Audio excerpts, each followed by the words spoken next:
So last week's win of the week was a debt consolidation loan I did for, I'm going to call them George and Amel Clooney instead of using my real client's name, but the numbers are exactly what they went through. And if you remember, I left the link here.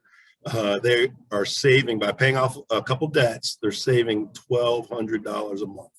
And as I mentioned, if you see your home as a place to rest your head, you take that $1,200 savings and throw it at principal, it would reduce the payoff period to 14 and a half years, or 10 years less than the track that they were on.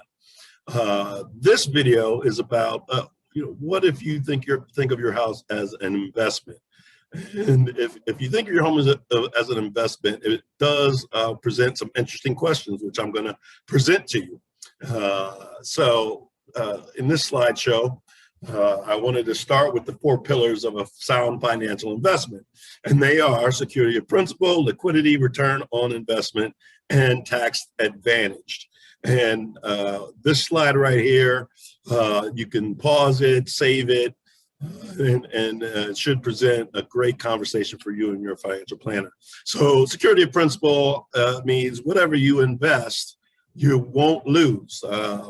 You would ask your financial planner, do you have an investment vehicle that has a floor of maybe 0, 1, or 2%? When like for a 401k, it's going negative sometimes depending on the market. And then liquidity is how quickly can you get to it? The quickest would be if you had money sitting in a safe in your house, you could dial the combination and pull the money out. But that money's not accruing any interest for you. It's not working for you. And then if you had an ATM card, that's pretty liquid. Or if you walked into a bank, that's pretty liquid. And the worst case, if you needed to call your financial planner, you could probably get access in 5 to 10 business days. Well, if you're trying to access the equity in your house, you're looking at either purchasing or refinancing, or selling or refinancing, and that's a 30 to 45 day transaction. So that's not what I would call very liquid.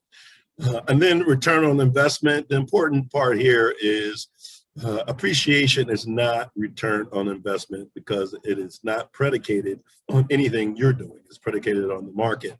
So your house is going to appreciate or depreciate no matter if you have it hot to the gills or if you have it totally paid off.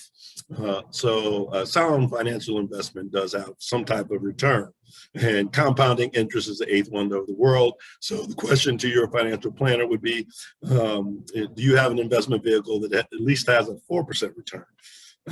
And then the last one is tax advantage, which we all know a home, because you get a break on the interest you pay, is tax advantage. But the question to a financial planner, your financial planner, if you have one, would be, do you have an investment vehicle that if I put it in after taxes, it grows tax-free, which, a lot of financial planners talk about the growth period, but then you want to know that there is no tax implication when you access those funds or when you pass it on to heirs. Because if you think about it, taxes are probably going to be higher down the road than they are right now. So why would you wait, to pay the taxes if you can put something into an investment vehicle tax-free? So I'm not a financial planner. I know enough to be dangerous, but these are the conversations that you should probably have with your financial planner. I'm going to show you, getting back to the example of the Clooneys, what I'm talking about. So just to refresh your memory, you can watch the video, but here was the number. Monthly savings was $1,216. If they took that savings and applied it towards their principal, the house would be paid off in 4 years, 14 and a quarter years, or 10 months saved term. And their net worth would be $193. That is my home is a place to rest rest my head, which is fine. That's a great technique. It's more old school, but these days most people aren't living in a house 30 years, definitely not in their mortgage 30 years, not working for the same companies 30 years. So you got to be a little bit more proactive about the biggest financial commitment you're going to make, which is home ownership. So what I do is I go to a note with my clients. I have a consultation with them, And I just took those same numbers and put it in this spreadsheet. As you can see here, monthly savings, just the same. Say, well, what if you had a conversation with your financial planner and or tax accountant and said, what investment vehicle could you put me in that meets as many of those 4 pillars as possible?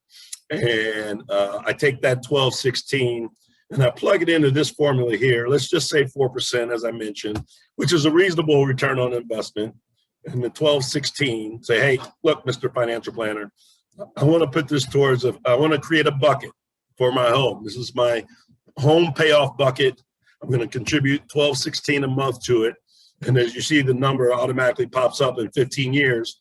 That's $300,000 that you have just created in wealth. Which, this 193 is nothing to sneeze at, especially if, you rest easy knowing your house is paid off. But if you want to create 2 streams, 2 different assets, this is a pretty good number here, this $300,000. And then if I click this button, it'll show when the payoff is on the house.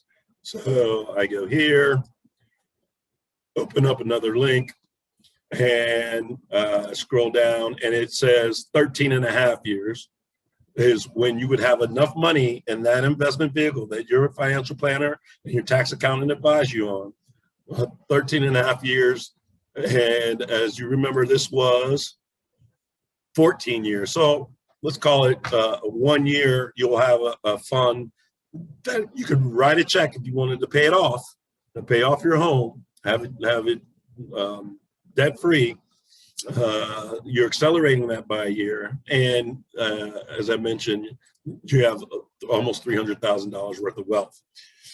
So I say that as, again, I'm not a financial planner, but it's something to think about. Those are some interesting questions that I would be asking my financial planner and my tax consultant. It's like, can your financial planner provide you with an investment that meets as many of those pillars as possible? Obviously, in the perfect world, you're going to have all 4 of those pillars met.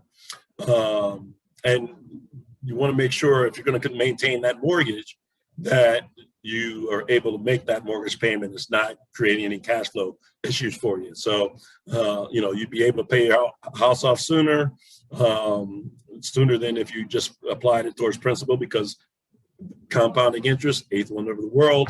Your net worth is higher by over $100,000, and you've created 2 assets instead of 1.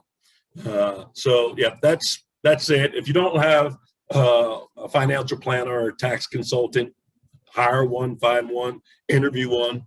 I can always help you with that. That's all I got for this week. Like, share, and subscribe.